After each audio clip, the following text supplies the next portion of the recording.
Assalamualaikum warahmatullahi wabarakatuh. Saya Yudarina Fitria Kamalasari, mahasiswi Universitas Negeri Yogyakarta, PPG Angkatan 3, tahun 2023, unit kerja SMK Ma'arif NU Kajen, siap mengikuti uji kinerja.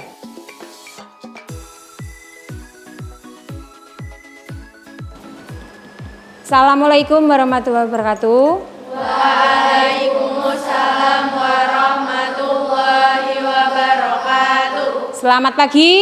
Pagi. Nah, apa kabar hari ini? Alhamdulillah baik. Iya, alhamdulillah semuanya ya. Ya. Untuk memulai pembelajaran hari ini, silakan berdoa terlebih dahulu dipimpin Lintang. Berdoa bersama-sama dimulai. A'udzu billahi minasyaitonir rajim.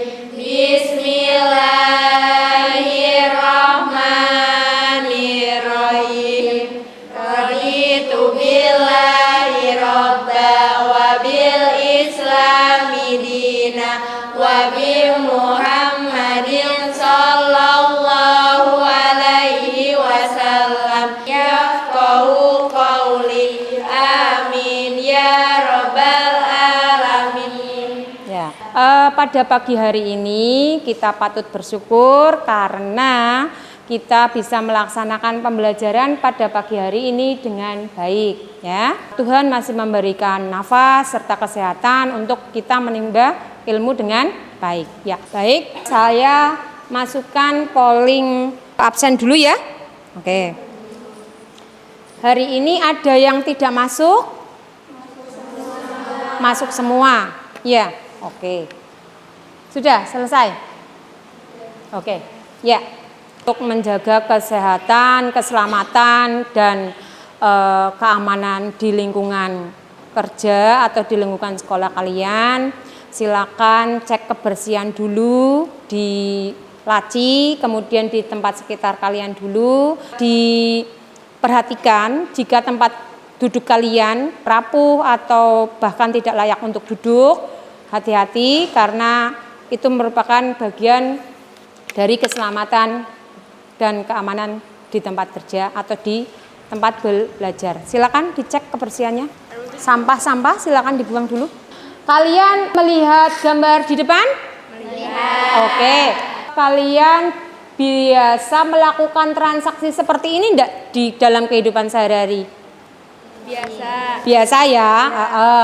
Kemarin atau minggu lalu kita belajar mengklasifikasikan jenis aktiva tetap berwujud dan tidak berwujud. Kalian pernah melakukan transaksi ini di rumah kan? Pernah. Atau dalam kehidupan sehari-hari kalian kan? Iya. Iya, transaksi tukar tambah. Kalian misalkan minta motor baru ditukar dengan motor yang lama, kemudian donasi atau hibah. Coba yang pernah mengalami kejadian atau situasi seperti ini siapa? Saya, Bu. Ya. Saya pernah dikasih hadiah sama paman saya sebuah AC, dan AC-nya itu umur ekonomisnya sudah lebih dari 1 tahun. Nah, berarti itu termasuk aset tetap ya, Bu?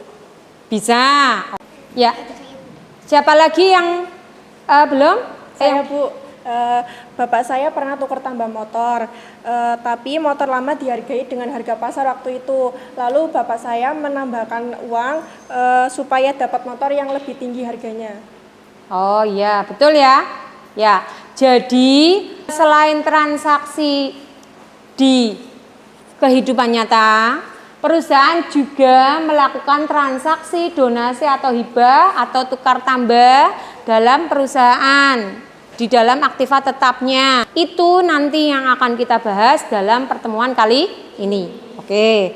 Selanjutnya, sebelum saya memasuki materinya, saya bacakan dulu capaian pembelajaran dulu. Meliputi kartu piutang, kartu utang, kartu persediaan, dokumen dana kas kecil, dokumen dana kas di bank, kartu aktiva tetap, penyajian laporan harga pokok, produk, utang wesel jangka panjang, penerbitan utang obligasi, serta analisis berbagai jenis modal perusahaan. Selanjutnya, tujuan dari pembelajaran pada kali ini adalah yang pertama, tujuan kognitif. Peserta didik dapat mencatat transaksi perolehan aset tetap dengan memahami prinsip-prinsip dasar akuntansi secara benar dan bertanggung jawab. Yang kedua, tujuan keterampilan. Peserta didik dapat mengidentifikasi dan mencatat transaksi perolehan aset tetap dengan berdiskusi secara kelompok, secara benar dan bertanggung jawab.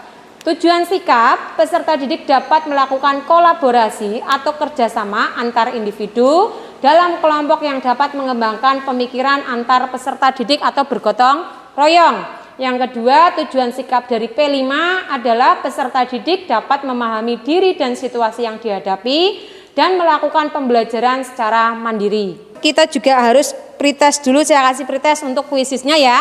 Ya, oke. Silakan link kuisisnya diklik. Sudah? Ya, silakan dikerjakan.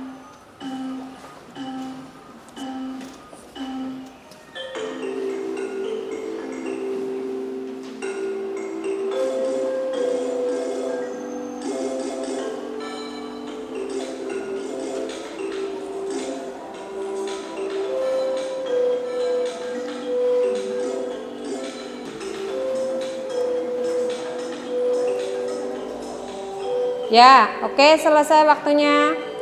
Ya, betul. Nomor 1 kuisisnya nomor 1 Mbak Ririn. Nomor 2 Mbak Husnul Naila. Nomor 3 Mbak Rahma. Silakan tepuk tangan. Oke. Selanjutnya kita akan memasuki materi pembelajaran mencatat transaksi perolehan aset tetap. Sebelumnya, saya akan mengajak peserta didik untuk aktif dalam pembelajaran. Jadi kalian harus aktif dalam pembelajaran karena nanti yang saya nilai dari sikap dan keterampilan dalam kalian aktif dalam pembelajaran. Gitu ya? Ya, oke. Kita masuk materinya. Ya, Mbak Lintang, Bu Yuda dibantu Mbak untuk membagikan handout-nya dan LKPD-nya.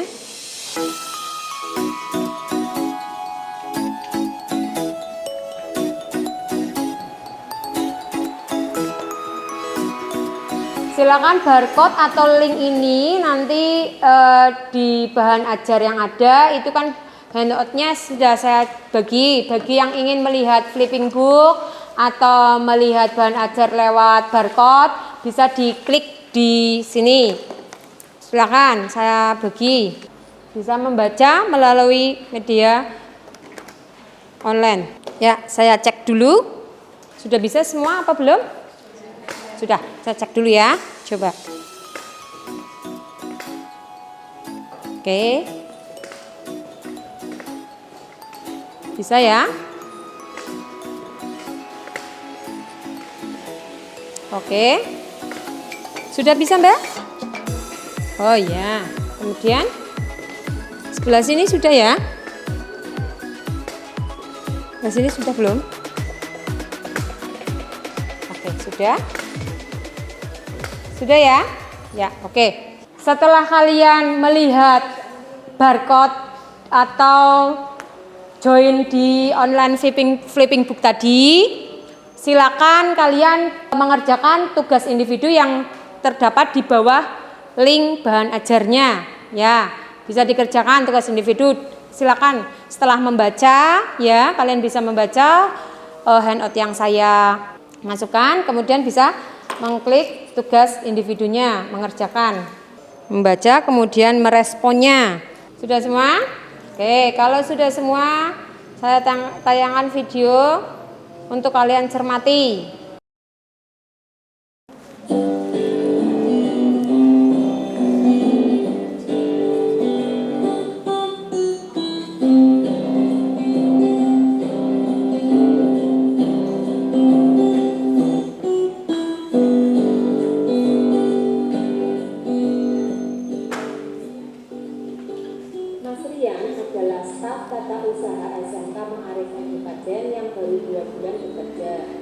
Mendapatkan tugas untuk mencatat semua aset tetap berwujud dan tidak berwujud yang ada di SMK Ma'arif Kabupaten ke dalam jurnal.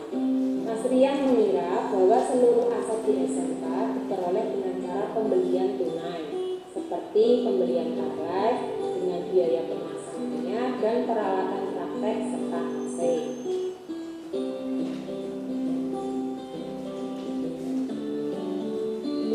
Ternyata setelah diingat-ingat, ada beberapa aset SMK yang diperoleh dengan cara yang berbeda. Pertama, dengan donasi atau hibah. Mobil Suzuki hasil hibah dari yayasan.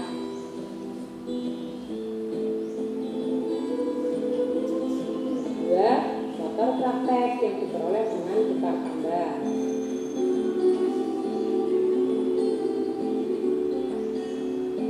Tiga, mobil operasional yang dibeli dengan cara kredit.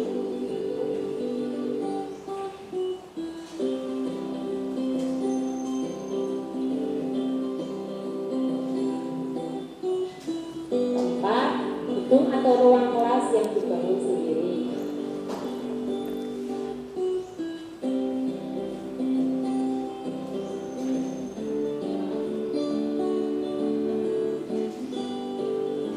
Kelima, membeli tanah dan ruko untuk unit produksi SMK Ma'arif Bumi Kajen.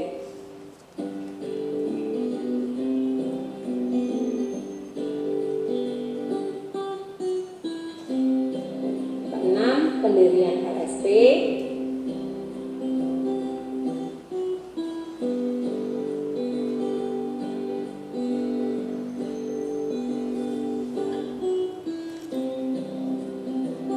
Ketujuh, pengajuan standar akreditasi.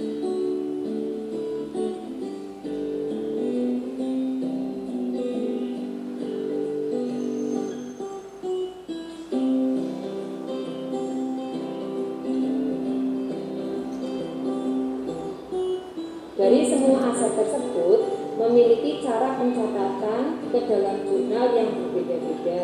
Coba anak-anak bantu Mas Rian untuk menyelesaikan tugasnya agar Mas Rian dapat mencatat jurnalnya dengan baik dan tidak mengalami kebingungan lagi. Apa yang kalian perhatikan dari tayangan video tadi? Saya Bu. Perkenalkan, nama saya Nabila Ramadhani. Saya ingin bertanya, LSP sama akreditasi itu masuk ke aset apa Bu? Aset tetap tidak berwujud berupa perizinan. Sudah? Jelas? Oke, terima kasih. Sama-sama. Ayo, ada lagi yang tanya? Nama saya Nabila. Dari video yang saya perhatikan tadi, saya baru mengetahui ternyata donasi atau hibah itu termasuk dalam aset tetap. Ya, betul sekali. Donasi atau hibah itu masuk dalam kategori aset tetap berwujud. Ada lagi yang mau ditanyakan? Nama saya Susiawati. Dari video yang saya perhatikan tadi, saya kira tukar tambah itu hanya transaksi biasa. Ternyata itu salah satu cara untuk memperoleh aset tetap dan ada jurnalnya. Ya, betul sekali. Jadi cara perolehan aset tetap itu bermacam-macam. Ya, nanti kalian klasifikasikan atau kalian golongkan cara memperoleh aset tetapnya. Silakan, ada lagi yang tanyakan? Saya Bu. Ya. Perkenalkan, nama saya Devi Uhalamawata. Saya mau bertanya, kalau tukar tambah kan dapat uang. Nah, itu masuknya laba atau rugi? Oke, kalau menambahkan uangnya terlalu banyak, biasanya kita itu rugi. Jadi kalau kita menambahkan uang karena harga pasar yang kita tukarkan itu lebih rendah, biasanya kita mengalami kerugian untuk mendapatkan barang yang baru. Tetapi kalau tukar tambahnya itu kita menambahkan uangnya sedikit, berarti harga pasar yang barang lama atau kendaraan lama itu nilai pasarnya masih tinggi, biasanya kita dianggap laba. Ya, oke. Sudah jelas? Jelas. Selanjutnya kita masuk pada materi mencatat perolehan aset tetap. Peta konsepnya yang pertama, kartu aktiva atau aset tetap. Mencatat transaksi perolehan aset tetap melalui dua cara. Yang pertama, menilai aktiva tetap terlebih dahulu, kemudian cara perolehan aset tetap. Jika aset tetap berwujud itu ada 6 cara mencatatnya, yaitu pembelian tunai, pembelian dengan kontrak jangka panjang atau angsuran atau kredit, kemudian diperoleh secara pertukaran, pembelian gabungan, ada donasi atau hadiah, dan membangun konstruksi sendiri. Jika aset tetap tidak berwujud, ada dua cara perolehannya, yaitu membuat sendiri dan membeli dari orang lain. Oke, kita masuk aktiva tetap. Harga perolehan aset tetap berwujud. Ada dua konsep berikut yang dapat digunakan untuk menilai aset tetap berwujud yang dimiliki oleh perusahaan. Artinya, aktiva tetap disajikan dalam laporan keuangan atau neraca sebesar harga perolehannya, dikurangi akumulasi penyusutan. Sekarang kita main game dulu ya, biar semangat ya.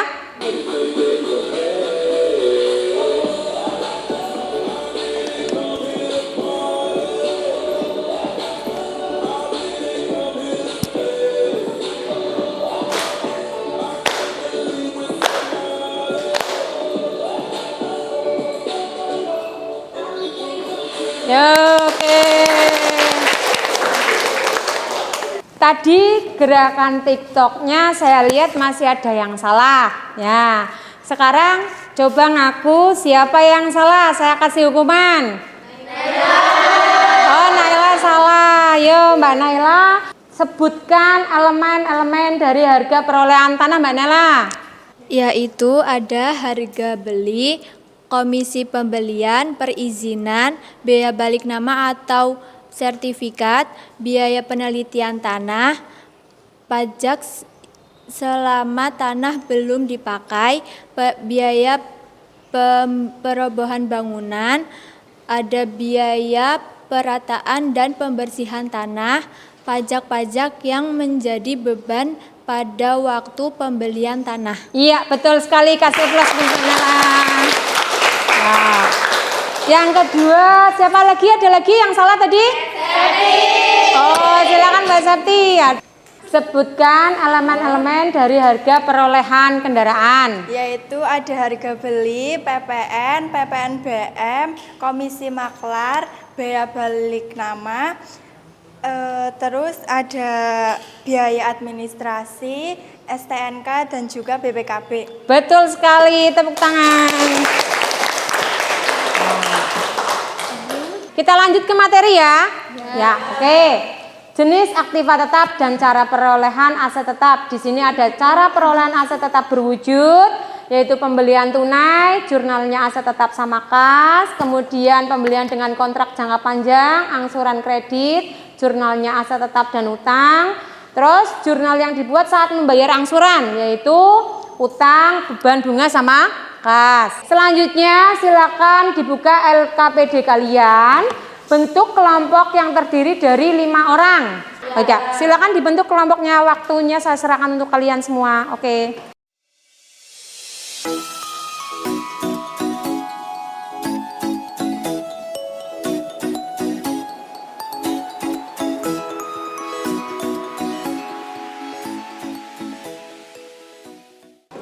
Silakan dikerjakan LKPD-nya, di situ perintahnya atau prosedur kerjanya. Kalian menanggapi video yang sudah saya tayangkan tadi, kemudian instruksinya kalian mencatat transaksi apa saja yang ada di dalam video tersebut.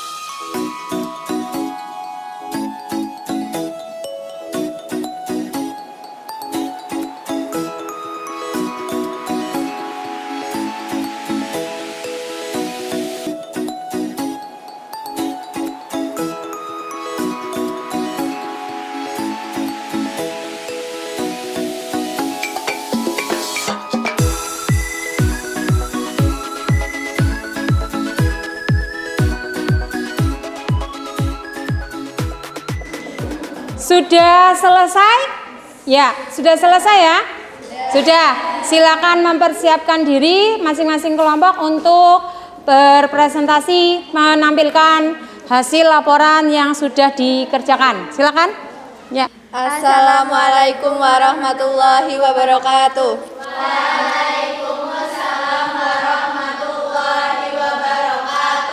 Perkenalkan, kami dari kelompok 1 akan mempresentasikan hasil diskusi kami, yaitu dari video yang kami lihat mengenai beberapa kasus transaksi, diantaranya yang pertama yaitu Kasus 1, jenis transaksinya diperoleh secara pertukaran kendaraan. Jurnal pencatatan, akunnya ada kendaraan baru di sebelah debit, akun penyusutan kendaraan di sebelah debit, laba pertukaran di sebelah kredit, kendaraan lama di sebelah kredit, dan kas di sebelah kredit. Keterangannya, jadi harga perolehan yang harus dikeluarkan pada saat tukar tambah kendaraan, yaitu STNK, BPKB atau biaya administrasi, komisi maklar atau calo, dan biaya angkut. Kasus kedua, jenis transaksi yaitu gedung yang dibangun sendiri. Jurnal pencatatannya yaitu akunnya gedung di sebelah debit, gedung dalam penyelesaian di sebelah kredit. Keterangan, jadi harga perolehan yang harus dikeluarkan pada gedung yang dibangun sendiri yaitu biaya pembuatan gedung, biaya perencanaan, gambar dan lain-lain, biaya pengurusan izin bangunan, pajak-pajak selama masa pembangunan gedung, bunga selama pembuatan gedung, asuransi selama masa pembangunan, jasa arsitek, jasa insinyur, jalan sekitar bangunan. Kasus ketiga, jenis transaksinya perizinan atau akreditasi. Jurnal pencatatannya yaitu nama akun, aktiva tetap tidak berwujud atau akreditasi di sebelah debit dan kas di sebelah kredit. Keterangan, jadi harga perolehan yang harus dikeluarkan pada perizinan atau akreditasi yaitu biaya pembuatan tim internal sekolah, biaya administratif, biaya penyelenggaraan akreditasi, dan biaya pemeliharaan sistem informasi. Kasus keempat, jenis transaksi pembelian tunai. Jurnal pencatatannya, nama akunnya ada aktiva tetap di sebelah debit, kas di sebelah kredit. Keterangan, jadi harga perolehan yang harus dikeluarkan pada pembelian tunai. 1. Ada harga beli atau faktur, pajak yang menjadi beban pembelian, biaya angkut, biaya asuransi selama dalam perjalanan, biaya pemasangan, biaya-biaya yang dikeluarkan selama masa percobaan mesin. Nah, itu tadi adalah sedikit penjelasan dari kelompok kami. Apakah ada yang mau ditanyakan? Ada yang mau bertanya dalam sesi ini? Iya, Bu. Perkenalkan nama saya Lainnya, saya dari kelompok 3. Saya bertanya, apakah aset tetap dapat kita temui dalam kehidupan sehari-hari? Saya akan menjawab pertanyaan dari kelompok 3. Jadi, aset tetap dapat kita temui dalam kehidupan sehari-hari. Ya. Ada lagi yang mau ditanyakan? Saya perkenalkan nama saya Alia. Jadi contohnya dalam kehidupan sehari-hari itu apa? Ya, silakan. Contohnya yaitu gedung sekolah.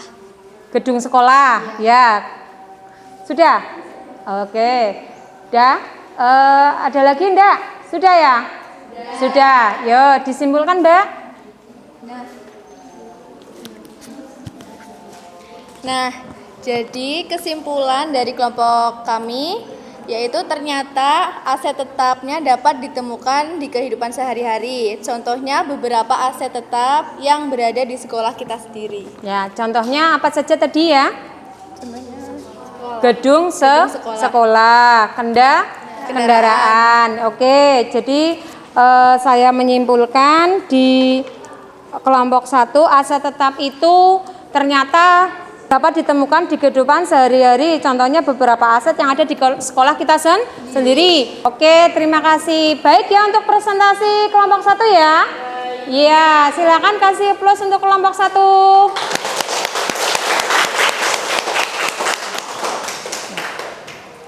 Sekian penjelasan dari kelompok kami.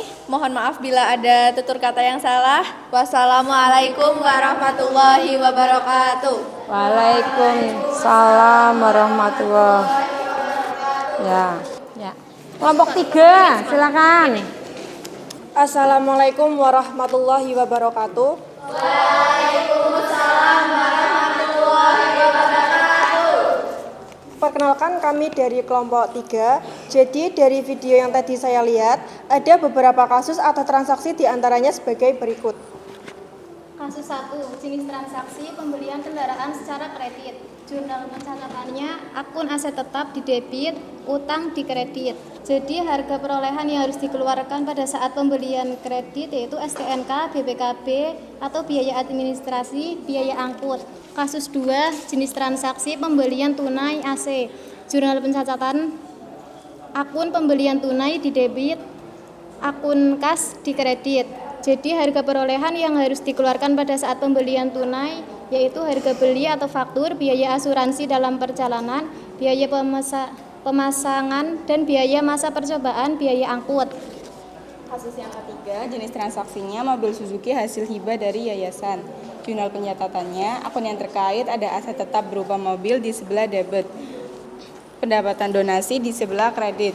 Jadi harga perolehan yang harus dikeluarkan pada donasi ada 1 PPN. Kasus yang keempat, jenis transaksinya kendaraan baru yang diperoleh dari pertukaran. Jurnal pencatatannya, akun yang terkait ada 1 kendaraan baru, 2 akumulasi penyusutan kendaraan di sebelah debit, yang ketiga ada laba pertukaran kendaraan, yang keempat ada kendaraan lama di sebelah kredit. Kasus 5, jenis transaksi gedung kelas yang dibangun sendiri. Akunnya gedung di sebelah debit dan gedung dalam penyelesaian di sebelah kredit. Jadi harga perolehan yang harus dikeluarkan pada saat pembangunan ada biaya perencanaan, biaya pembuatan, biaya pajak-pajak pembangunan. Kasus ke-6, jenis transaksi membeli tanah ruko untuk produksi unit produksi pembelian gabungan. Jurnal pencatatannya ada akun di sebelah debit, bangunan di sebelah debit, dan kas di sebelah kredit. Jadi harga perolehan yang harus dikeluarkan pada saat membeli tanah yaitu biaya balik nama, biaya perbaikan sebelum dipakai, dan biaya perolehan yang dialokasikan berdasarkan nilai atau harga wajar. Mungkin dari kalian ada yang ditanyakan? Perkenalkan, nama saya Lintang dari kelompok 2. Saya ingin bertanya kepada kelompok 3. Apakah perolehannya bisa dilakukan secara tunai? Baik, saya akan menjawab pertanyaan dari kelompok 2. Tidak, perolehan tidak hanya bisa dilakukan secara tunai. Mungkin Ya. ada yang lain? Ada yang lain mau menanggapi lagi kelompok berapa? Ya, silakan berdiri. Saya Satria dari kelompok 4 mau bertanya, jika bukan secara tunai lalu secara apa? Ya, kalau bukan tunai berarti secara apa, Mbak? Selain pembelian tunai, tapi juga ada pembelian kredit, transaksi kredit, hibah, tukar tambah, dan bangun sendiri. Ya. Betul ya? Ya.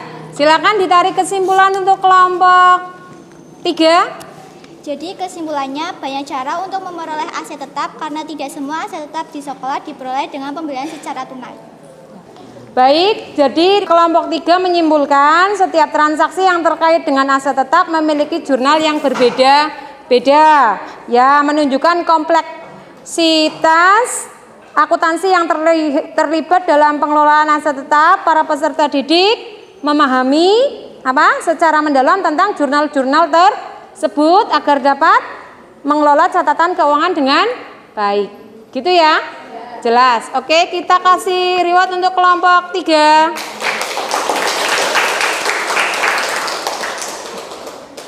Sekian dari kami. Terima kasih atas apresiasi dan perhatian dari kalian semua. Wassalamualaikum warahmatullahi wabarakatuh.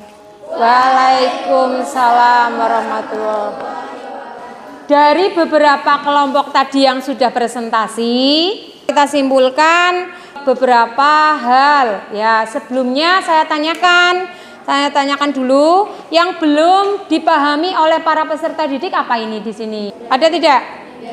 Tidak. Berarti sudah cukup jelas semua ya? Sudah. Nah, untuk mengetahuinya saya lakukan post test terlebih dahulu untuk melihat seberapa kalian memahami dari materi pada pembelajaran hari ini. Silakan, link post test sudah saya bagikan, dikerjakan.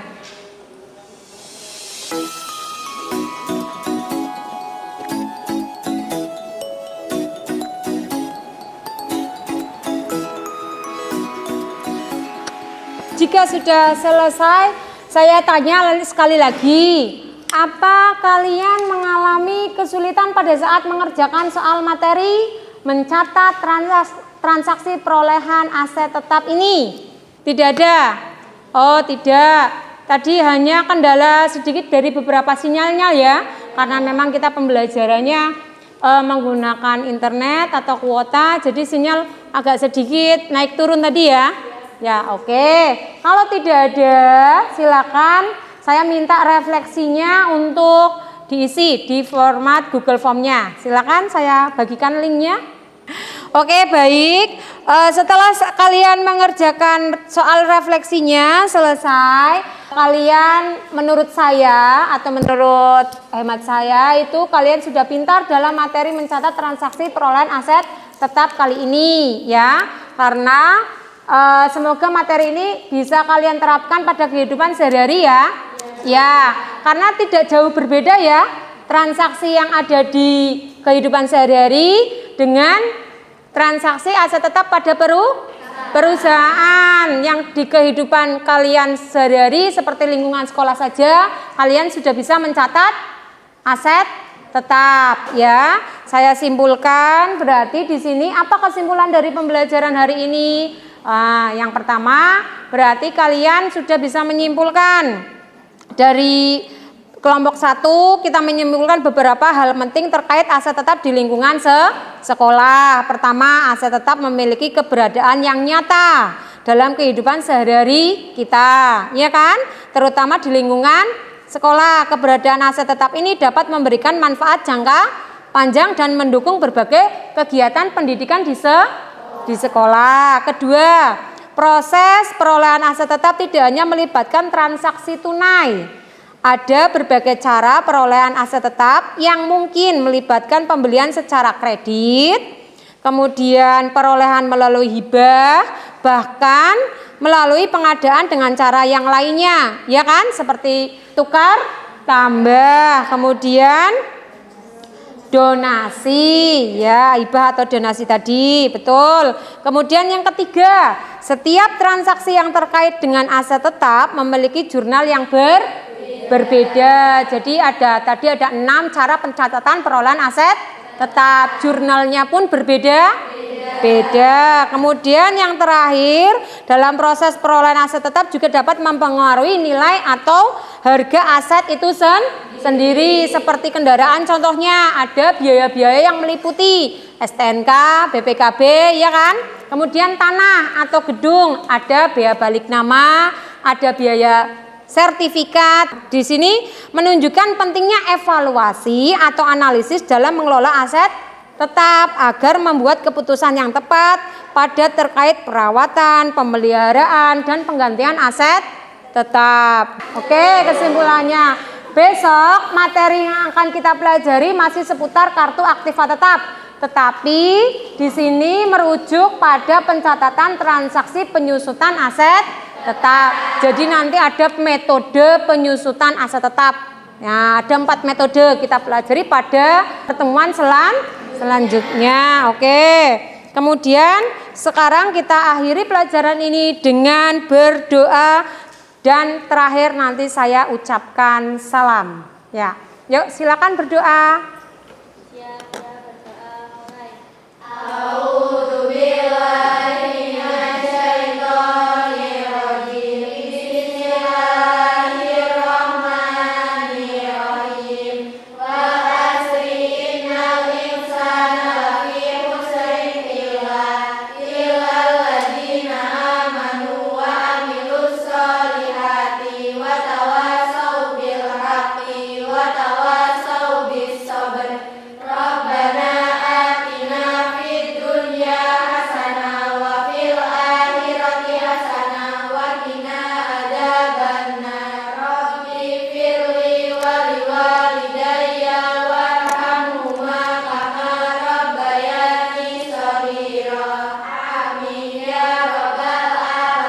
Terima kasih untuk pembelajaran hari ini. Semoga ilmunya bermanfaat. Saya akhiri. Wassalamualaikum warahmatullahi wabarakatuh.